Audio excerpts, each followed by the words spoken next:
Hi, I'm William Stewart, co-founder of Teleots. Welcome back to our verse-by-verse study on the book of Matthew. Great study, great synoptic gospel. We're in chapter 9, going through several chapters, 8 and 9, about the miracles of Christ generally.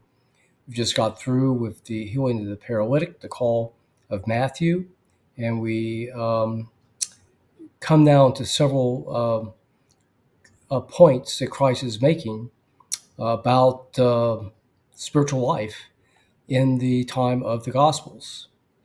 So here we go. Verse 14. Then came to him the disciples of John. This is John the Baptist. He had his own disciples, saying, Why do we and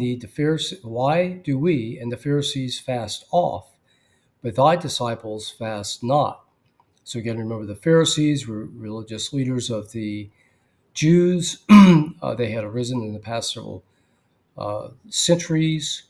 They had a lot of political power and religious power, so it seems. They were quite legalistic, adding to the law.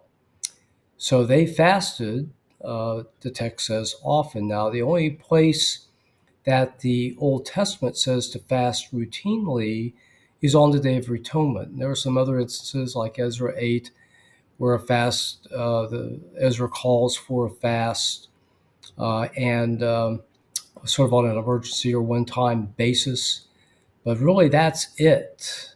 So we know the Pharisees were fasting often from also the Sermon on the Mount and this verse. So they were adding to the fast. Now, the law gave you freedom to do that. They could fast if they wanted, and they did. And they seem from Matthew 6 to show off about it as well. So it was quite apparent. And John had his disciples fast, again, by choice, and I'm presuming out of faith, but not the disciples of Christ. Verse 15, and Jesus said to them, Can the children of the bride chamber mourn as long as the bridegroom is with them? But the days will come when the bridegroom shall be taken away from them, and they shall fast. So the bridegroom here is Christ. He's with them. So he's basically asking, if you're at the wedding with the bridegroom, are you going to fast? No, you're going to party. You're going to rejoice at that situation. But he's saying that the bridegroom will be taken away, and I think he's talking about his death on the cross. And then the disciples, as we know, will be in some consternation. Christ prophesies this in the Upper Room Discourse in John 14-16. And you can only suppose it is true that they've lost their Savior. They think he's gone and dead. And usually fasting is done apart from the Day of Atonement for various reasons, devotion, but also need and imploring God. So at that point, they might do that. They might choose to fast when they are anxious or grieved after his leaving. He continues, verse 16, another example. No man putteth a piece of new cloth onto old garment, for that which is put in to fill it up taketh from the garment, and the rent is made worse.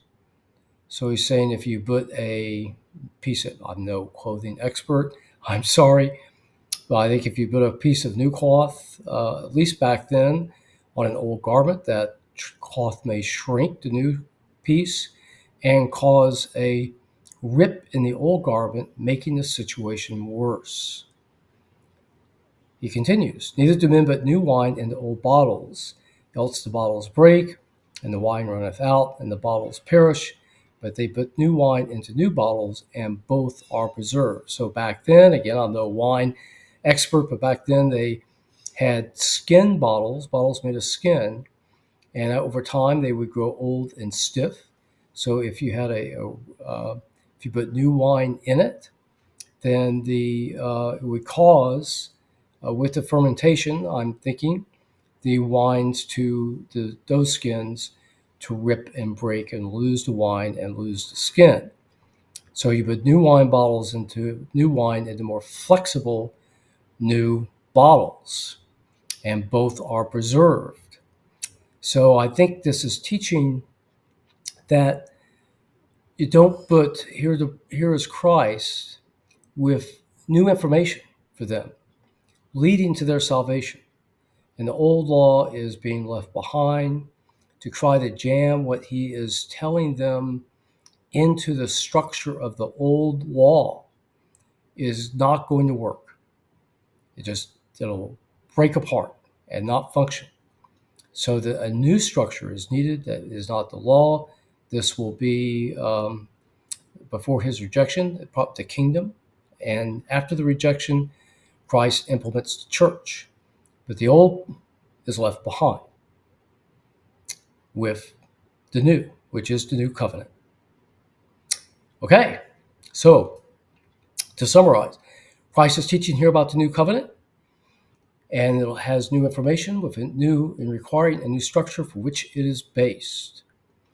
And this is clearly described after his resurrection, even in the epistles, talking about the church. Read Ephesians, the end of Ephesians 2 and Ephesians 3, Paul's structure and the information going into the church is a good read on this. Okay, thank you for joining me today. I'll look forward to seeing you next time. We'll continue with more miracles then. I hope that these videos are helping you. It's certainly a great joy for me to teach you. Goodbye for now.